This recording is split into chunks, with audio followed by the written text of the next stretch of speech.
Hello viewers, Rina's modern recipe চ্যানেলে সবাইকে স্বাগত জানাচ্ছি নতুন একটা ভিডিও দেখার জন্য।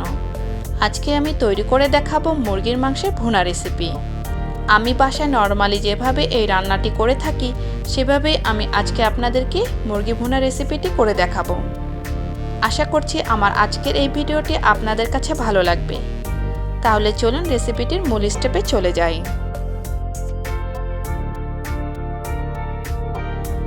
আমি চুলায় একটা প্যান বসিয়ে দিয়েছি। এখন এর মধ্যে দিয়ে দিলাম পরিমাণ মতো তেল। আমি সয়াবিন তেল দিয়ে রান্না করব। আপনারা সয়াবিন তেলের পরিবর্তে সরিষার তেল দিয়েও রান্না করতে পারেন। তেলটা হালকা গরম হয়ে এলে দিয়ে দিচ্ছি 1.5 কাপ পরিমাণ পেঁয়াজ স্লাইস করে কাটা। তেলের সাথে পেঁয়াজটাকে হালকা একটু ভেজে নেব।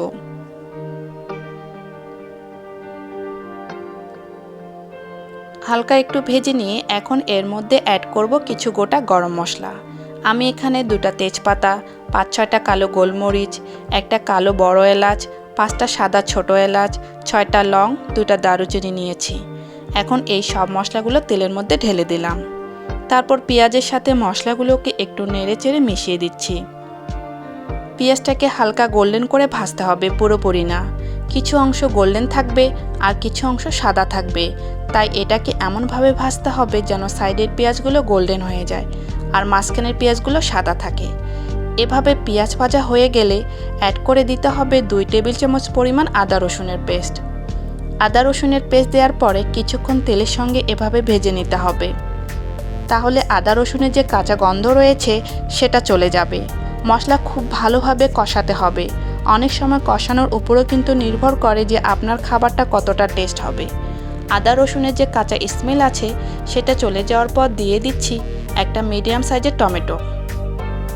এটা অপশনাল, আপনারা টমেটোটা বাদও দিতে পারেন। টমেটোটাকে পেঁয়াজের সাথে মিক্সড করে দিচ্ছি।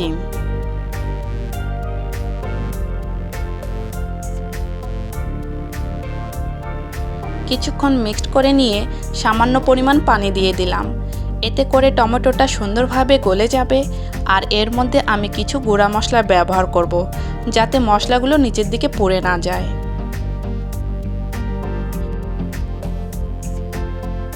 নেড়ে চেড়ে মিশিয়ে দিয়ে দিচ্ছি 1/2 টেবিল চামচ জিরার গুঁড়া। জিরার গুঁড়ার পরিবর্তে জিরা বাটাও ইউজ করতে পারেন। 1 টেবিল চামচ শুকনো মরিচের গুঁড়া। প্রাণের চিকেন মশলা দিয়ে দিলাম 1 টেবিল চামচ। 1 চা চামচ হলুদের গুঁড়া দিয়ে দিলাম স্বাদমতো লবণ। এখন সমস্ত মশলাগুলো ভালোভাবে মিক্সড করে কষিয়ে নিতে হবে।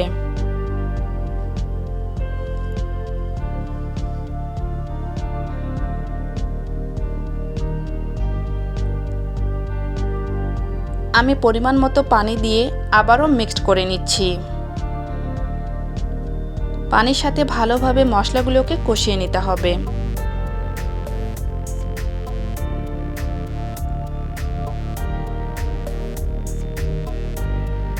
দেখুন টমেটো কিন্তু পুরোপুরি গলে গেছে।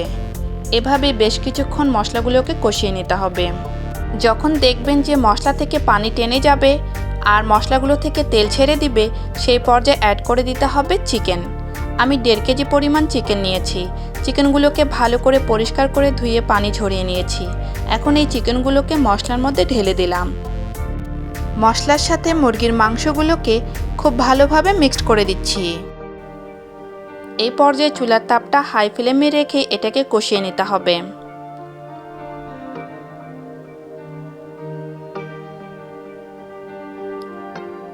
মাঝে মাঝে এভাবে উল্টিয়ে পাল্টিয়ে নেড়েচেড়ে কষাতে থাকতে হবে।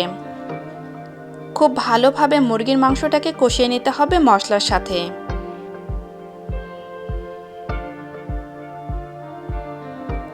চিকেন থেকে কিন্তু পানি বের হয়েছে, তাই এই পর্যায়ে পানি ব্যবহার না করাই ভালো। চিকেন থেকে যে পানি বের হয়েছে সেই পানির সাথে মশলাগুলো খুব সুন্দরভাবে কষানো হয়ে যাবে। যখন পানিটা হালকা একটু টেনে আসবে সেই পর্যায়ে দিয়ে দিচ্ছি টমেটো পেস্ট 1 টেবিল চামচ। আপনারা চাইলে এটা বাদও দিতে পারেন। টমেটো পেস্টটা চিকেনের সাথে মিক্সড করে দিচ্ছি।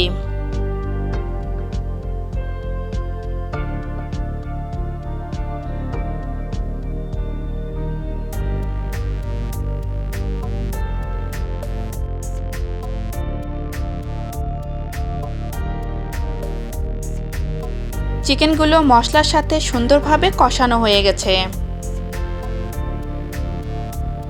পানিও শুকিয়ে গেছে।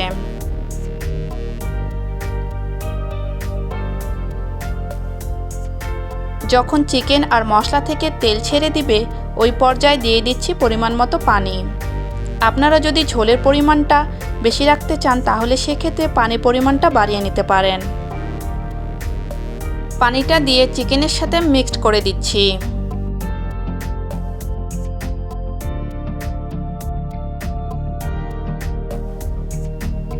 মিক্সড করার পরে যখন একটা বলক আসবে সেই পর্যায়ে চুলার তাপটা কমিয়ে ঢাকনা দিয়ে 10 থেকে 15 মিনিটের মতো এটাকে রান্না করে নেব। খুব বেশিক্ষণ রান্না করার প্রয়োজন নাই। 15 মিনিট পরে ঢাকনাটা তুলে আবার একটু নেড়েচেড়ে মিক্সড করে দিচ্ছি।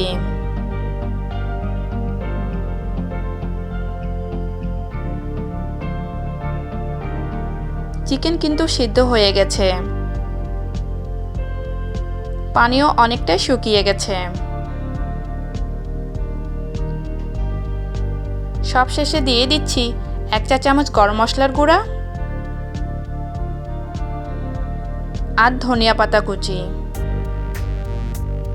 এটা অপশনাল, আপনারা চাইলে এটা বাদও দিতে পারেন। এরপর আবার সবকিছু ভালোভাবে মিক্সড করে দিচ্ছি।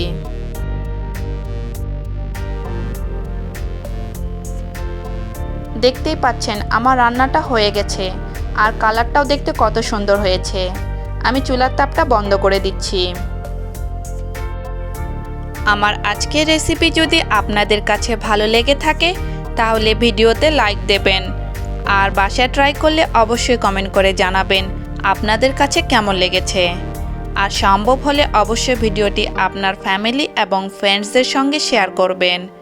আর এরকম মজার মজার রেসিপি পেতে চ্যানেলটি সাবস্ক্রাইব করে পাশেই থাকবেন।